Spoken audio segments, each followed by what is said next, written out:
న్యాయంతో తీర్పు తీర్చే న్యాయకర్తల గురించి,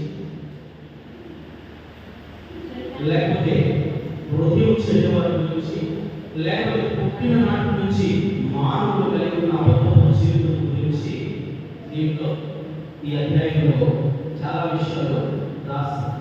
అయితే ఇన్ని కలిగి అంటే దుర్మార్గము, దుష్టత్వము, సృష్టికర్త దేవునికి వ్యతిరేక జీవితము, ఎల్లప్పుడూ కూడా మాలిన్యం నుంచి చిత్తము కలిగిన మానవుని అనగా మానవుడు ఏమైనా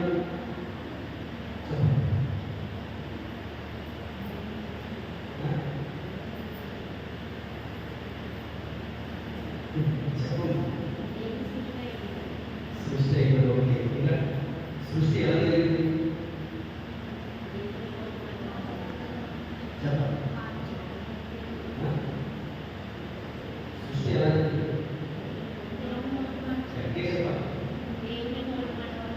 మాట ద్వారా సృష్టి కలిగింది. మనం కూడా సృష్టి అయినాం కదా, మాట ద్వారా కలిగిన ఎలా కలిగింది? దేవుడు హస్తాలు పట్టే మనం చెప్పండి సరిపోదు కదా, మట్టినే కదా చేశాడు. ఆయన స్వరూపంలో చేసిన, ఆయన హస్తాలతో చేసిన, ఎలా చేసినాడు, దేవుడు చేశాడంటే మట్టి నుంచి చేశాడు. అయితే ఈ మట్టి మానవుడు కలిగిన లక్షణాలు ఎన్నో ఇంకా చెప్పాలంటే అనేకమైన మనం చూస్తూ ఉన్నాం. మనం రక్షింపబడానికి జీవితంలో కూడా ఇటువంటి వాటిలో మనం కలిగిన వారిగానే ఉన్నాం. అయితే ఈ మట్టి మానవుడిని ఆయన మహత్తుల మాటల చేత ఈ సృష్టిని చేసిన మహావరుడు వసింప సత్యముగానికి ఏదైతే మహిమలో నివసించగలిగిన అమరత్వం కలిగిన ఆ దేవుడు ఆ మహిమను దర్శిస్తారా? చెప్పాలి. ఈ మట్టి మానవుడిని మహిమగల దేవుడు దర్శిస్తారా? దర్శిస్తారా? దర్శిస్తారంటే దర్శిస్తారు. నువ్వు ఎన్ని వ్యతిరేకతలు చేసినా, నువ్వెంత ఏమి జీవించినా, ఆకాశం నుంచి చూస్తున్నా దేవుడి సృష్టి అయిన స్వభావాత్మక స్వరూపంలో చేయబడిన నీవు అనేక పర్యాయాలు స్వరూపాన్ని కోల్పోతూ ఉన్నా, నీకు స్వరూపం ఇవ్వడానికే ఆయన సదసైన వాడుగా 10,000 మందిలో హాజరైన సుందర స్వరూపుడుగా ఉన్న ఆయన నీకు నాకు చాలా కోల్పోతున్న స్వరూపాన్ని అందంగా సుందరంగా ఉంచడానికే ఆ 1,000 మంది మనుషుల్లో గుర్తించగలిగిన ఆ స్వరూపం కలిగిన సుందర స్వరూపుడు ఆ దేశమైడు రక్తశక్తులుగా మాంసపూసలుగా స్వరూపమైన సొగసైన లేనివాడుగా ఈ భూమి మీద 2,400 సంవత్సరాల క్రితం మారిపోయిన దేవుడు నేటి వరకు కూడా మట్టైన మానవుని దర్శించడానికి సిద్ధంగా ఉన్నాడా అంటే కనుక ఆయన దర్శించడానికి సిద్ధంగా ఉన్నాడు. వాటిలో పెట్టుకుందాం. ఎబ్రిల్ రాసిన మొదటి పత్రిక, ఎబ్రిల్ రాసిన మొదటి పత్రిక మొదటి అధ్యాయం 11వ వచనం.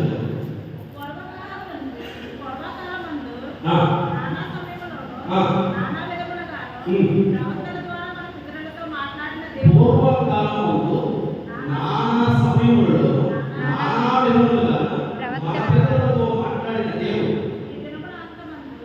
ఈ దినమున ప్రస్తుత కాలమందు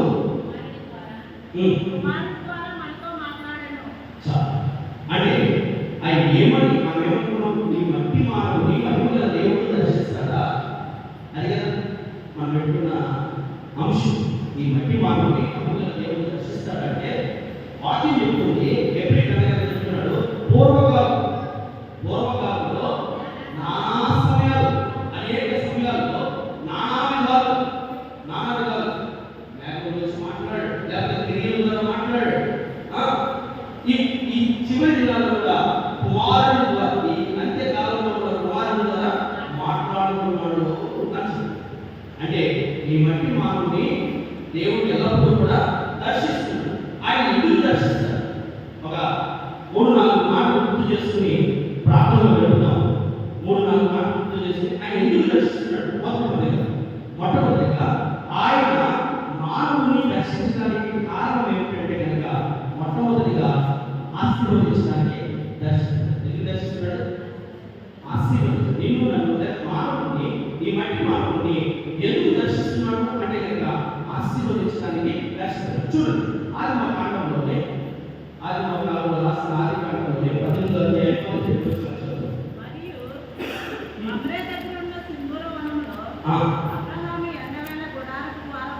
కూర్చున్నప్పుడు యెహోవా అతనికి కనబడెను. ఎవరు కనబడ్డారంట? అంటే ఏం చేశారు ఇప్పుడు? ఏం చేశాడు? దర్శించాడు. ఎందుకు దర్శించాడు అబ్రహాము అంటే కనుక అబ్రహాము జీవితంలో ఉన్న లోటు మనకు తెలిసింది. ఏమిటి ఆ లోటు అంటే కనుక 10వ వచనం.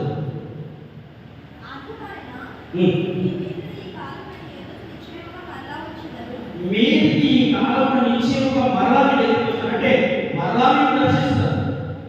మరలా మీరు దర్శిస్తారు. దర్శించేసరికి ఇదిగో నీవు కలిగి ఉన్న లోటు తెచ్చబడుతుంది. నీవు పడుతున్న నింద సరిచేయబడుతుంది. నీవు కలిగి ఉన్న అవమానం ఏది కూడా కొట్టివేయబడుతుందని దేవుడు చెప్పాడు. అంటే ఆది కాలంలో మనం చూసినట్లయితే నీకు నాకు తండ్రి అయిన విశ్వాసంతో తండ్రిగా ఉన్న అబ్రహామును దర్శించాడు. ఎందుకు దర్శించాడు అంటే కనుక ఆశీర్వదించడానికి దర్శించాడు. రాసుకుంటే మొట్టమొదటిగా దేవుడు ఈ మట్టి మానవుడు అభిమోనితులు ఎందుకు దర్శిస్తాడు అంటే కనుక ఆశీర్వదించడానికి దర్శిస్తాడు. ఆశీర్వదించడానికి దర్శిస్తాడు. నా జీవితం ఉంటే అని మనకు అవసరం లేదు. అలాడు నానాలుగా తండ్రి యెహోవా దర్శిస్తే ఈ చివరి దినాల్లో కూడా కుమారుడు దర్శించడానికి సమీపంగానే ఉన్నాడు. అదే ఎబ్రీ గ్రంథకర్త రాసిన మాట, ఈ దినంలో అంతవరకు కూడా కుమారుడు మనల్ని దర్శించడానికి సిద్ధంగానే ఉన్నాడు. ఆయన దర్శనాన్ని పొందుకోవడానికి లోటు చెప్పగలిగే స్థితిలో ఉంటున్నావా? ఆయన దర్శించడానికి సమీపంగా ఉన్నాడు. ఎందుకు దర్శిస్తాడు అంటే కనుక మొట్టమొదటిగా వాక్య లేఖన ఆధారాన్ని చూసుకుంటే అబ్రహాము ఆశీర్వదించడానికి దర్శించాడు. కొలస్సీయులకు రాసిన పత్రిక మొదటి అధ్యాయం 17వ వచనం. కొలస్సీయులకు రాసిన పత్రిక మొదటి అధ్యాయం 17వ వచనం.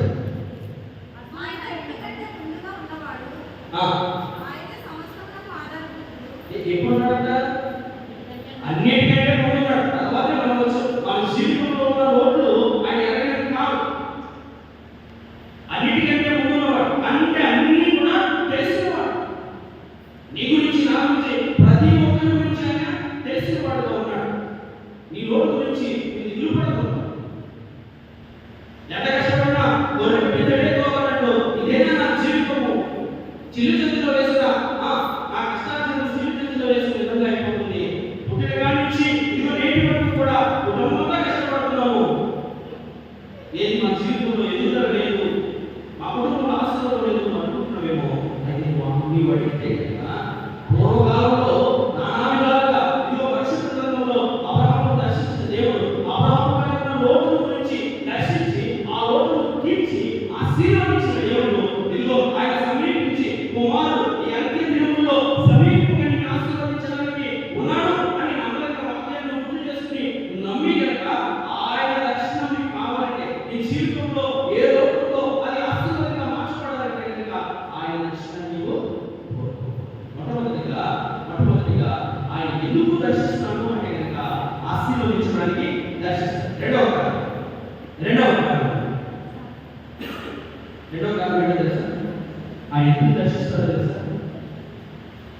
గద్దించడానికి దర్శిస్తాడు. ఎందుకు గద్దించడానికి దర్శించు.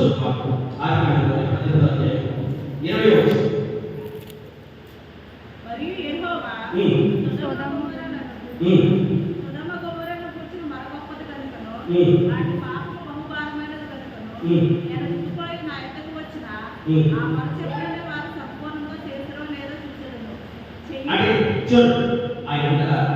దాని గురించిన పాప భారం గొప్పదైపోయింది. దేవుడు అప్పుడు కూడా ఫైనల్ చేసి అక్కడే ఉండి కూడా ఉగ్రతను పంపించాడు. మళ్ళా దర్శించడానికి ఆయన గద్దించడానికి దిగివచ్చి నీతిమంతుడైన లోతులను చూపిస్తూ ఉన్నాడు. ఆ నీతిమంతులు మన ఎవరు కూడా పట్టించుకోలేదు. అందుకు ఆయన గద్దిస్తాడు. ఏ రకంగా గద్దిస్తాడంటే ఎన్నిసార్లు చెప్పిన లోపడిన వాడిని అంటే ఎన్నిసార్లు చెప్పబడదు. యెహోవా అబ్రహాముతో మాట్లాడుట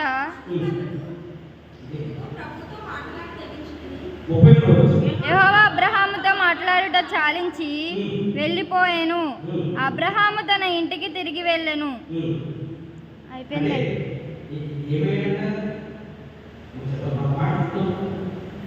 మహిమగల దేవుడు ఈ మట్టి మానవుని దర్శిస్తాడా అంటే దర్శిస్తాడు అని చెప్తుంది మాకు. పూర్వకాలంలో నానా సమయాల్లో నానా విధులుగా తన పితరులకు ప్రత్యక్షమైన దేవుడు ఈ చివరి అంత్య దినములలో కుమారుని ద్వారా ప్రత్యక్షమవుతూ వస్తున్నాడు అని మనము ఎబ్రీయులకు రాసిన మొదటి పత్రిక మొదటి అధ్యాయం 12 వచనాల ద్వారా మనం చదువు. ఈ మట్టిగల ఈ మనిషిని మహిమగల దేవుడు ఎందుకు దర్శిస్తున్నాడు అంటే కనుక మొట్టమొదటిగా ఆయన స్వరూపంలో చేసుకున్న మానవుడు ఆరిపోకూడదని ఆశీర్వదించడానికి దర్శిస్తాడు. రెండవదిగా ఆయన దర్శించి ఆశీర్వదించిన మానవుడు అభివృద్ధి చెందిన తర్వాత ఆయన లేకుండా ఆయన వైపు లేకుండా ఈ మానవుడు లోకానుసారంగా తన ఇష్టానుసారంగా జీవిస్తూ ఉంటే రెండవసారి ఎందుకు దర్శిస్తారు తెలుసా? గర్తించడానికి దర్శిస్తారు. 33వ వచనంలో చదివించిన మాట ఏంటో తెలుసా? ఆయన వెళ్ళిపోయాడు అని కదా మనం చదువు. అక్కడ మాట్లాడేసి వెళ్ళిపోయాడు అంటే గర్తించడానికి కూడా నీకు వచ్చిన దర్శించి ఆయన మామూలుగా కూడా నేను చూస్తూనే ఉంటాడు.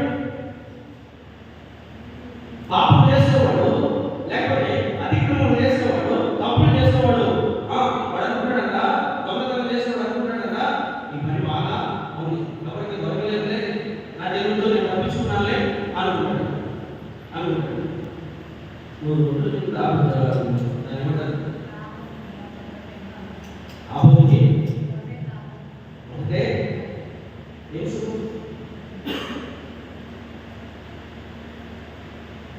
ఆ 100 గేదెలు ఉన్నాయి కానీ ఒక కాలు పండు వచ్చేసరికి ఈ ఎన్ని రోజులు నేను దొంగతనం చేసినా అది కాపుతారా అంటే ఏదో ఒక రోజు అప్పుడు ఇన్ని రోజులు దేవుడు చూస్తున్నాడని మర్చిపోయినట్టు ఆయన ఏం తెలుసా? రెండవది గర్తించడానికి దర్శిస్తాడు. మొట్టమొదటిగా ఆశీర్వదించడానికి దర్శించిన దేవుడు ఈ మట్టి మానవుడు చేసిన అతిక్రమాలను బట్టి గర్తించడానికి దర్శిస్తాడు. దిగు వస్తాడు. చూడండి అగ్ని గ్రంథం మొదటి అధ్యాయం 2వ వచనం నుంచి చదివితే చక్కగా మాట్లాడతాడు. 775వ పేజీ అగ్ని గ్రంథం 775వ పేజీ మొదటి అధ్యాయం.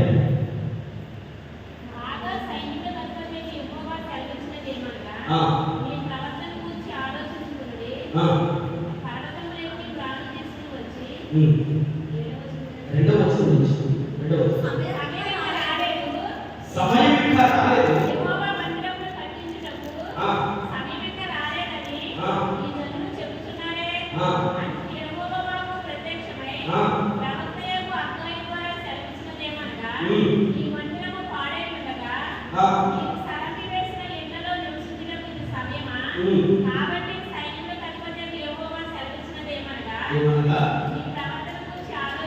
నీ ప్రవర్తన గురించి ఆలోచించుకో.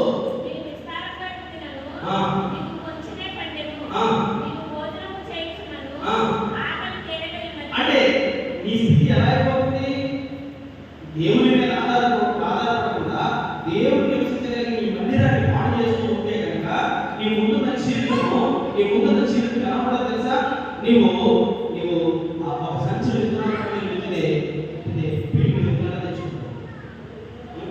నీవు సరైన ఫోన్ చేస్తే కానీ నీకు ఆకలి అంటే నీ జీవితంలో ఆశీర్వదించే దేవుడిని కట్టిస్తే లోటుతోనే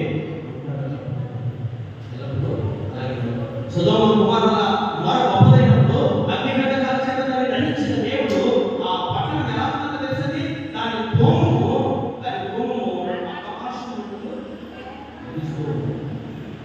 అందుకే మొట్టమొదటిగా దేవుడు దర్శిస్తాడు. మహిమ స్వరూపైన దేవుడు, ఆ మహిమ కలిగిన దేవుడు, మహత్తైన మాట సృష్టి చేసిన దేవుడు, ఆయన స్వరూపంలో నిన్ను చేసిన దేవుడు మట్టి కట్టమైన మనల్ని ఎందుకు దర్శిస్తాడు అంటే కనుక మొట్టమొదటిగా ఆశీర్వదించడానికి దర్శిస్తాడు.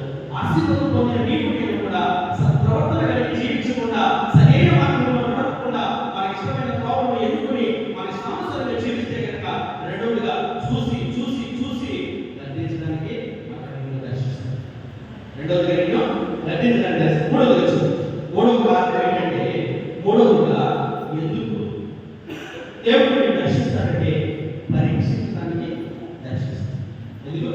పరీక్షించడానికి, మొట్టమొదటి ఎందుకు దర్శిస్తాడు? ఆశీర్వదించడానికి, రెండవది ఎందుకు దర్శిస్తాడు? గద్దించడానికి దర్శిస్తాడు. మూడవదిగా ఎందుకు మహిమోన్నతుని వంటి స్వరూపమైన మానవుని దర్శిస్తాడంటే పరీక్షించడానికి దర్శిస్తాడు. చూడండి, నిర్గమాకాండం 20వ అధ్యాయం 20వ వచనం. భయపడి మిమ్మల్ని పరీక్షించుటకు మీరు పాపం చేయకుండానట్లు ఆయన భయము మీకు కలుగునట్లు దేవుడు ఏం చేస్తాడు? దేవుడు ఏం చేస్తున్నాడు? దర్శించడానికి పరీక్షించడానికి ఆయన దర్శిస్తున్నాడు, వస్తున్నాడు. మీరు పాపం చేయకున్నాడు. ఎందుకో మాట చెప్పాడు? ఎందుకో మాట చెప్పాడు అంటే కనుక ఇదిగో మీరు అనుభవించిన కనుక వారసత్వం గుర్తు చేసుకోండి. దేవుడు ఇస్తున్న మీ సుఖ జీవితాన్ని జ్ఞాపకం చేసుకోండి.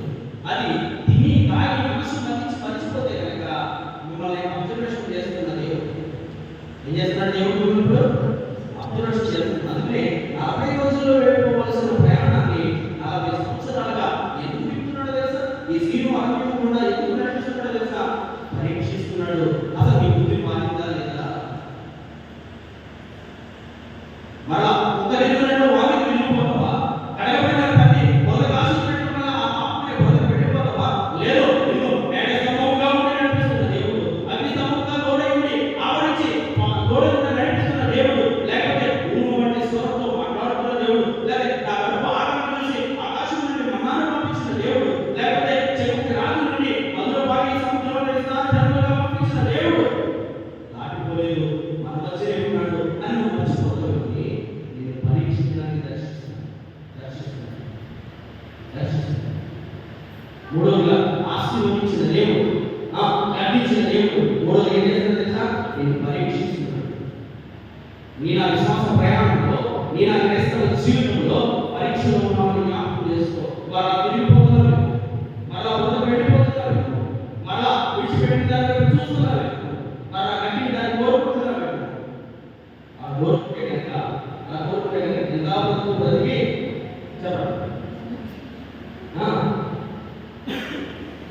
మనకి కావాల్సింది ఏమేమన్నా ఎక్కడికో ప్రయాణం గౌరవ ఏదో చేసి ఆ గౌరవం పడుకుంటే ఏదో అనుకోవచ్చు. ఏమేమన్నా ఇంటే అలాగా మీ క్రైస్తవ జీవితము శ్వాసలుగా ఉండి శ్రమను సేవించి క్రీస్తు నిమిత్తం ఎంతో వాక్యం నేర్చుకుని మన శ్వాస జీవితంలో ఆగిపోకుండా సాగిపోతున్న మన ప్రయాణం ఏదో ఒక రోజుని అది అయిపోయిందనుకో అర్థమవుతుందంటే. అందుకే నిత్య పరీక్షలో ఉన్న నీవు తండ్రి దగ్గర పాస్ అవుతూ ఉంటావు. నేను ఆయన పంపించి మనమే ఒక నీవు నేను ఎప్పుడు అవకాశం బాగా అమ్ముకోలేక నిద్రపోతున్నాను, కానీ నిన్ను నన్ను కాపాడడానికి ఆయన ఉంటాడు. అంటే నిన్ను నన్ను ఎల్లవేళ పడుకున్నప్పుడు ఆలోచన జరుగుతుంది, లేదా వెలుగున్నప్పుడు చేసే క్రియలను విశ్వాసమైన నీవు చేస్తున్న ప్రార్థన చూస్తున్నాడు. క్రైస్తవుడైన నీవు చదువుతున్న బైబిల్ని ఆయన చూస్తున్నాడు, నీ సత్ప్రవర్తన చూస్తున్నాడు. అందుకే మూడవదిగా నేను ఎందుకు దర్శిస్తానో దేవుడు అంటే కనుక పరిశీలించడానికి దర్శిస్తాడు. చూడు, నిర్మాకాండంలోనే 22వ ఆదికాండంలో 22వ అధ్యాయం 1వ వచనం ఏం చేశాడట? పరీక్షిస్తున్నాడు. ఏ అబ్రహాము విశ్వాసంతో తండ్రిగా ఉన్నాడో మరొకసారి ఆ తండ్రి అయిన అదే విశ్వాసంతో తండ్రిగా భూమి మీద కొనసాగుతున్న అబ్రహామును పరీక్షించడానికి దర్శించాడు. ఎలా పరీక్షిస్తున్నాడు తెలుసా? 100వ సంవత్సరంలో పొందిన కుమారుడు 13 సంవత్సరాల ఎదుగుదలను చూసి అలాగా పెంచుకున్న తల్లిదండ్రులు ఆనందాన్ని చూసిన దేవుడు మరలా ఆ దేవుడే ఇచ్చిన దేవుడే అడిగితే ఏమంటారా అని పరీక్షించడానికి దర్శించాడు. అబ్రహాము అయితే ఆయన విశ్వాసంతో తండ్రి అయ్యాడు. అన్న కుమారుడు సైతం వృద్ధుల్లోంచి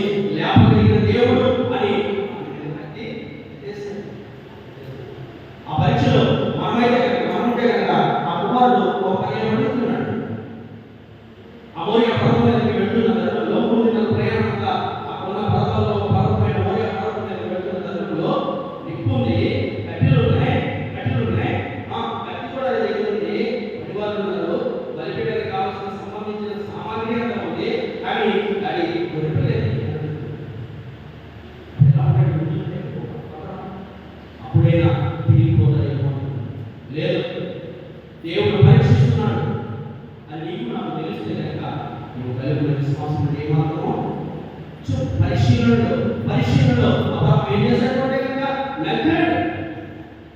అందుకనే ఆకాశ నక్షత్రం సముద్ర ఇసుకగా విస్తారంగా నీ నుంచి నీ సంతానం ద్వారా ప్రతి వంశం ఆశీర్వదింపబడతాదని ప్రభు చక్కటి వాగ్దానాన్ని ఇచ్చాడు. మూడవదిగా నిన్ను నన్ను ప్రవేశించడం తెలుసా పరిశీలిస్తున్నాను. మొట్టమొదటిగా నిన్ను నన్ను దర్శించేది ఎందుకు అంటే కనుక ఆశీర్వదించడానికి. రెండవదిగా నిన్ను నన్ను దర్శించేది ఈ మట్టి మానవుని ఎందుకు దర్శిస్తున్నాడు అంటే కనుక గద్దించడానికి. మూడవదిగా పరీక్షించడానికి.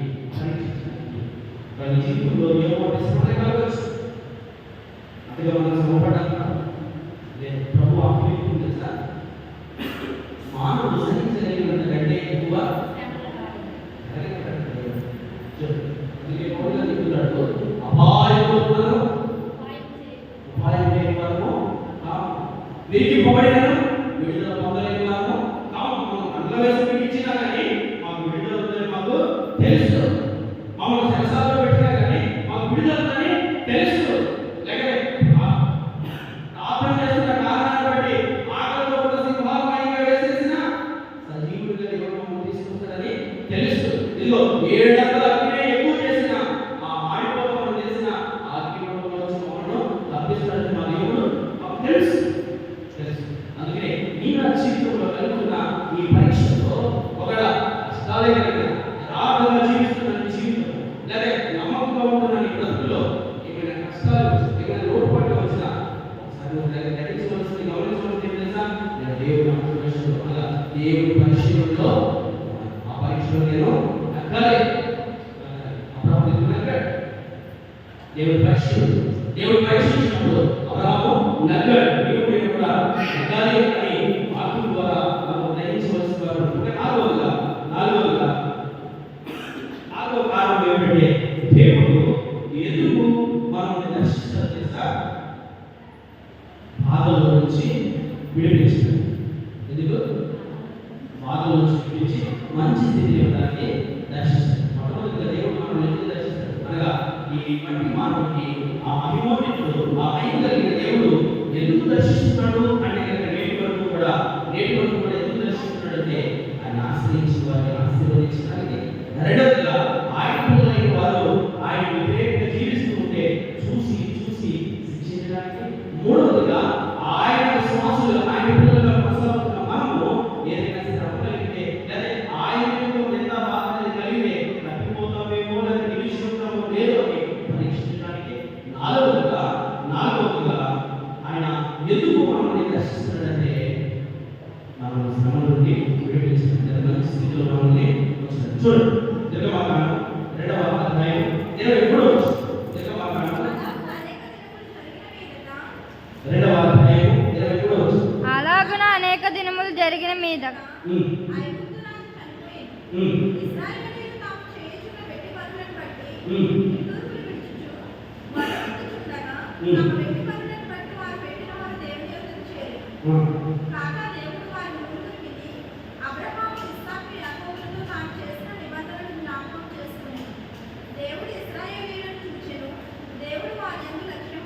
ఏం చూసారంటే ఎవరు చూసారట ఇశ్రాయేలు కాదు వెట్టి పని చేసేవారు చూసారు. ఎలా ఉన్న స్థితి ఇశ్రాయేలే ఆశీర్వదింపబడిన ప్రజలే కానీ ఆ స్థితి ఎలా ఉందో తెలుసా వెట్టి పనులు చేస్తారు. వెట్టి పని చేస్తే ఎవరైనా ఇదివరకే వెట్టి పని చేస్తారు చూసి పంచాయతీ చూసుకోవడానికి అలాగే కదా వెట్టి పని. వీళ్ళ పరిస్థితి కూడా అదే అదే కనీసం కుటుంబంగా కూడి భోజనం చేసే సమయం కూడా లేదు. రాజు పెట్టిన ఆజ్ఞను బట్టి ఆ పొరవ పెట్టిన ఆంక్షను బట్టి ఈ స్థితి ఎలా చేస్తుంది గడ్డి కూడా ఇచ్చి కొడతారు. పక్కలో ఎలా ఇంటి చేసిన అది మనకి తెల్లాల్సిన కాల్చడానికి మా అమ్మ కూడా గడ్డి కోసం అందుకే ఇందులో అన్ని సంవత్సరాలు ఎందుకు కష్టపడవలసి వచ్చింది? ఎందుకు కష్టం వచ్చింది? చదువు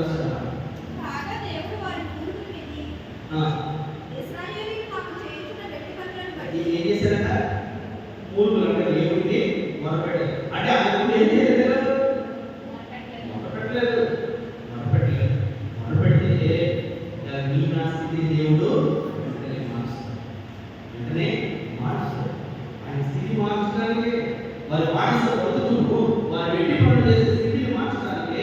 వారు కలిగి ఉన్న ఆకలితప్పులను తీర్చి మోకాలు లోతు అనగా పాలు తేనెలు ప్రవహించే దేశంలోకి నడిపించడానికి వారు తప్పకుండా కలిగిన మామూలు కలిగిన పట్టణాలకు వారు నాటకుండా వేయబడిన పాటలు పంటలు తినడానికి వారు కట్టకుండానే కట్టబడిన ఇల్లులో నివసించడానికి అమాలేకీయులు, పెర్జీయులు, గిర్గాషీయులు, యెబూసీయులు అనే 6 జాతుల వారిని వెళ్ళగొట్టి ఇశ్రాయేలు ప్రజలకు వారిని స్వాస్థ్యంగా ఇచ్చారు. అయితే దీని సారాంశ సత్యాన్ని నీవు నేను గ్రహించవలసింది ఏంటో తెలుసా? నీ నా స్థితిని మార్చడానికి దేవుడు ఎల్లప్పుడూ సిద్ధంగా దర్శించడానికి సిద్ధంగా నీ మూర్తిని ద్వారా ఆయన వినపడతాడు. నీ కష్టంలో ఉన్న స్థితి ఆయనకి చెప్పగలిగిన మోకాళ్ళకు కలిగి అదే నువ్వు కలిగిన పరిస్థితులు మార్చమని ఆయనతో మాట్లాడే సమయాన్ని నువ్వు కేటాయించుకుంటావు. నాలుగోది ఏం చేస్తాడు తెలుసా? నీ నా స్థితిని నువ్వు ఏం చేస్తాడు? మారుస్తాడు. మొట్టమొదటిగా ఈ మహిమల దేవుడు ఈ మట్టి మానవుని ఎప్పుడు దర్శిస్తాడని చెప్తున్నాం? ఆశీర్వదించడానికి దర్శిస్తాడు. రెండవదిగా గద్దిస్తాడు. ఎందుకు గద్దిస్తాడు అంటే కనుక ఆశీర్వదింపబడిన నీవు దానికి కృతజ్ఞత కలిగిన వ్యక్తిగా ఉన్నావా, లేకపోతే కడుపు నిండిన తర్వాత మనసు మరణించి దేవుడు వెళ్ళే స్థితికి వెళ్ళిపోయావా, అంటే దేవుడు కాని దానికి ఆరాధన చేసే స్థితిలోకి వెళ్ళావా అని నేను శిక్షించడానికి. ఎందుకంటే సొదొమ గొమొర్రా పాపం ఏమైపోయింది? దేవుని దృష్టికి అఘోరమైంది. అందుకనే గద్దించడానికి. మూడోదిగా పరిశీలించడానికి పరీక్షిస్తున్నాడు. మూడోదిగా మరింత ఆశీర్వాదం యోబు పరీక్షించాడు. యోబును పరీక్షించాడు. యోబు ఎటువంటి పరీక్షలో ఉన్నాడు తెలుసా? దేవునికి జీవించే పరీక్షలో ఉన్నాడు. అంటే అటువంటి సింహాలకు వచ్చినాయా? రాలేదు. అయితే నీ నా జీవితంలో నమ్మదగిన వాగ్దానం ఏముందో తెలుసా? నీవు శ్రమ పడినంతకంటే ఎక్కువ శ్రమను ప్రభు మాత్రము అనుమతించాడు. దేవుడు అనుమతిస్తేనే అపవాదికి అవకాశం ఉంది ఆ శ్రమ యోబు జీవితంలో వెళ్ళలేస్తుంది. దేవుడు అనుమతిస్తేనే అతని శరీరం కూలిపోయేలాగా శ్రమ పెట్టింది. దేవుడు అనుమతిస్తేనే తన జీవితంలో కలిగి ఉన్న మూడు దేశంలో గొప్పవాడైన స్థితిని కోల్పోయేలాగా చేసింది. అందుకనే దేవుడు నీ నా జీవితంలో అపవాదికి ఏమాత్రం పూర్తిగా అవకాశము ఇవ్వడు. అది మూడోదిగా నీవు నేను పరిశీలనలో ఉన్నామని తెలుసు. నాలుగోదిగా ఎందుకు ఆ మహిమ కలిగిన దేవుని మట్టి మానవుని దర్శిస్తాను అంటే కనుక నాలుగోదిగా నీ నా స్థితిని మార్చుతాను. ఉన్నతమైన స్థితిలోకి నడిపించాను. చూడండి మార్చదు. ఇర్మియా గ్రంథం 15వ అధ్యాయం 15వ వచనం. ఇర్మియా గ్రంథం 15వ అధ్యాయం 15వ వచనం 640వ పేజీ.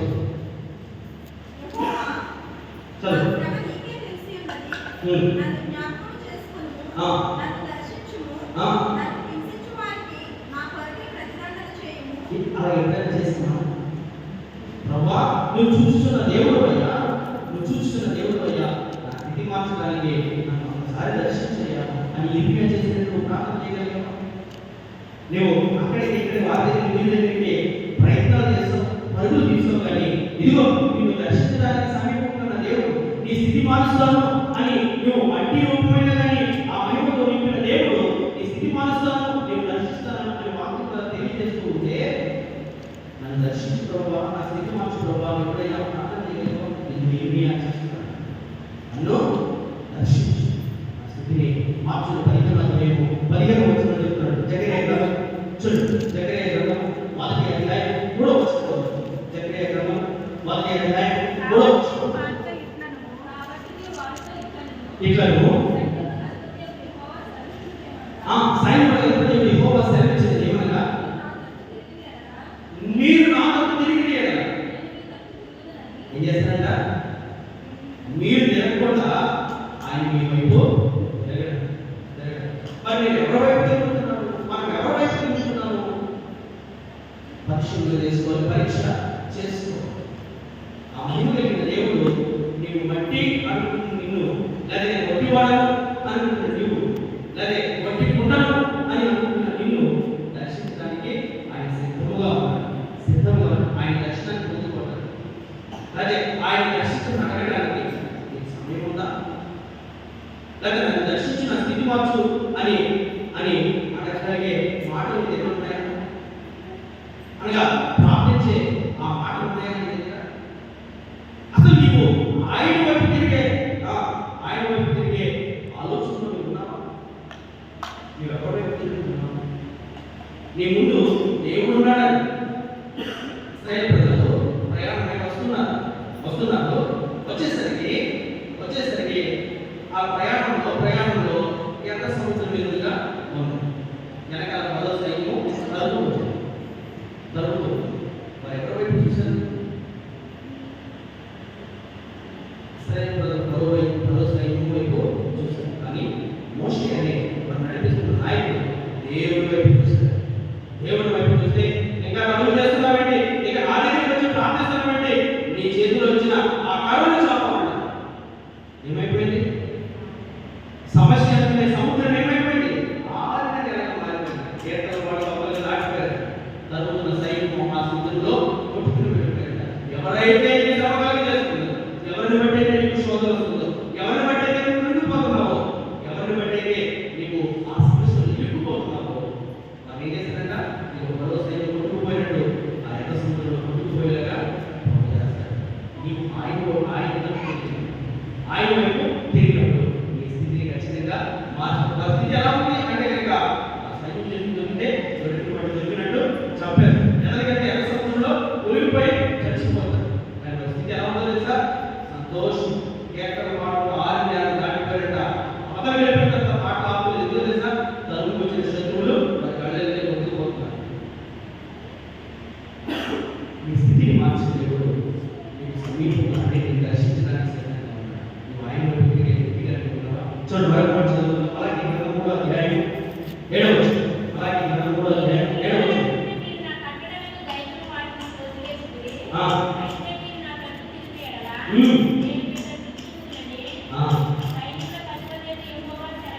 ఇటువంటి నమ్మదగిన వాగ్దానాలు ఎవరైనా నీకు చేస్తారు?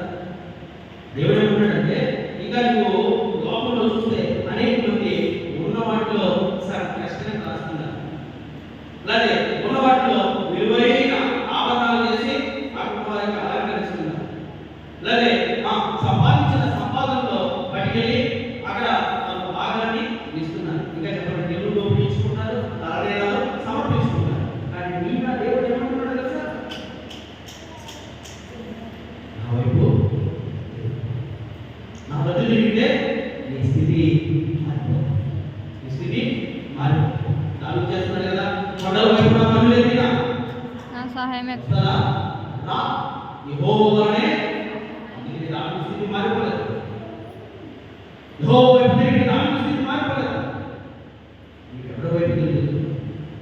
దేవుడు మట్టి గట్టమైన ఈ మానవుడు దర్శించడానికి ఆయన సిద్ధంగా ఉన్నాడు. ఎందుకో తెలుసా?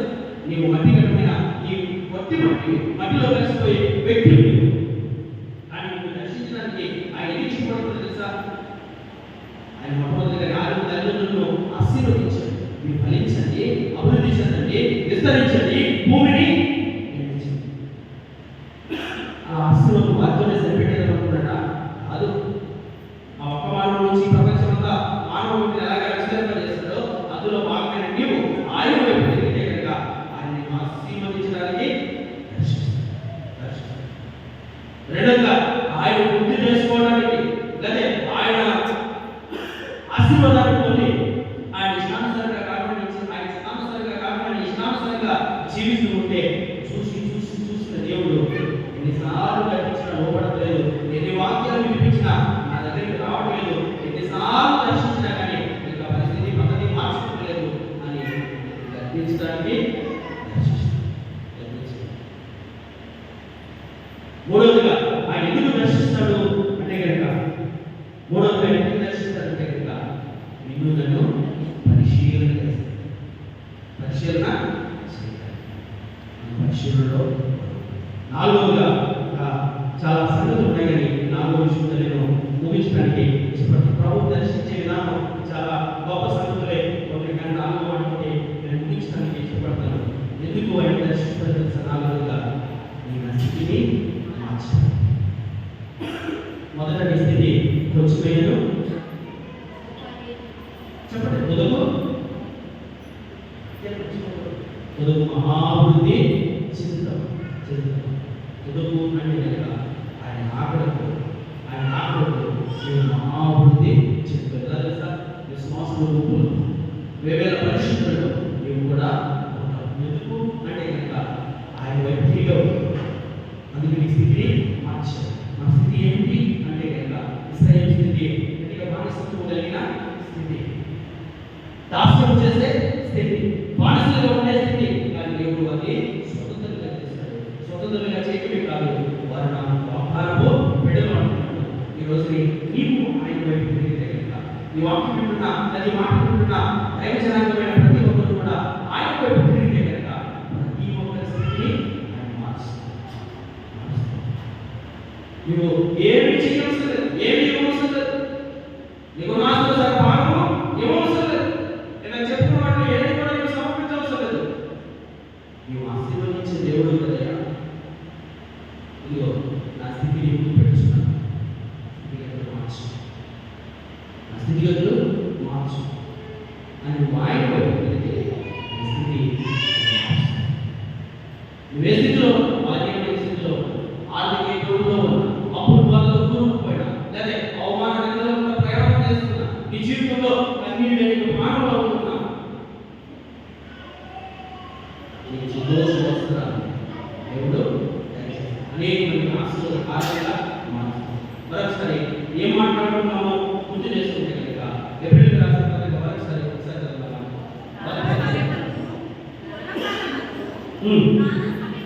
పూర్వకాలంలో నానా సమయంలో నానా విధములుగా మన పితరులతో మాట్లాడిన దేవుడు ఈ దినముల అంతమందు కుమారుని ద్వారా మనతో మాట్లాడుతూ వస్తున్నాడు. ఆ కుమారుడు ద్వారా ఎలా మాట్లాడుతున్నాడంటే అలనాడు స్వరం ద్వారా లేక జ్ఞానం ద్వారా లేక కనపడుతూ మెరుపు ద్వారా మాట్లాడుతూ వచ్చిన దేవుడు, లేక ప్రత్యక్ష గుడారంలో ప్రవేశించిన మోషేతో మాట్లాడిన దేవుడు, లేకపోతే ఆ పర్వతం మీద బజారు వచ్చినప్పుడు చేతులతో రాసి మోషేతో మాట్లాడిన దేవుడు ఈ చివరి అంతమందు కుమారుడు ద్వారా మనతో ఎలా మాట్లాడుతున్నాడు అంటే కనుక కుమారుడు 2024 సంవత్సరాల క్రితం ఈ భూమి మీదకి వచ్చి 33 సంవత్సరాలు రాజ్యస్వామిని ప్రకటించి మానవాళి నిమిత్తము తన దేహాన్ని అర్పణగా పెట్టి తన ఎప్పటి రక్తం ద్వారా ప్రతి మానవుడి పాపాన్ని విమోచించి పొరుగు బిడ్డలంటే మన మృతులను మేమంతా తెల్లగా చేసి మడతలను మచ్చైనను మృతైనను ఆవేగా లేకుండా పవిత్రంగా బ్రతకండి అని చెప్పి నేనుండే స్థలంలో మీరు కూడా స్థలం సిద్ధపడతాను పెడుతున్నాను, అలానే వచ్చే వరకు కూడా మీరు నిదానంగా జీవించని చెప్పినప్పుడు అలా ఒకవేళ తప్పిపోతామేమో అని ఆత్మదేవుడిగా మేము నాదులుగా పెడతాను, ఎల్లప్పుడూ మీతో ఉంటాను, ఆదరణకర్త ఉత్తరవాదు మీ దగ్గరికి పంపిస్తున్నాను అని పరిశుద్ధాత్మ దేవుడిని మన దగ్గరికి పంపించి ఇదిగో పరిశుద్ధాత్మ ద్వారా ఆయన మాట్లాడుతూ వస్తున్నాడు. పరిశుద్ధాత్మ ద్వారా ఆయన మాట్లాడుతూ, పరిశుద్ధాత్మ దేవుడి ద్వారా ఆయన మాట్లాడుతూ వస్తున్నాడు. ఈ చివరి దినాల అంతరంలో పరిశుద్ధాత్మని స్వరాన్ని ఆలకించకపోతే, మరొకసారి పరిశుద్ధాత్మ దేవుడు నీతో మాట్లాడిన మాటలు గుర్తు చేసుకోకపోతే ఆయన మొట్టమొదటిగా నేను దర్శిస్తాను అని మాట్లాడుతున్నాడు. నీతో మాట్లాడుతున్న మాట ఏంటో తెలుసా? నేను ఆశీర్వదిస్తాను అని మాట్లాడుతున్నాడు. రెండవదిగా నీవు సరైన త్రోవలో లేకపోతే నేను గద్దించడానికి, నేను శిక్షించడానికి, దర్శించడానికి. మూడవదిగా ఏం చెప్తున్నాడంటే నేను పరీక్షిస్తున్నాను, జాగ్రత్తగా చూసుకుంటున్నాడు. నాలుగవదిగా నీ స్థితిని మార్చుతానని ఈ పరిశుద్ధాత్మ ఆలోచించిన జీవితంలో ఈ మాటలు దేవుడు దీవించి ఆశీర్వదించుగాక.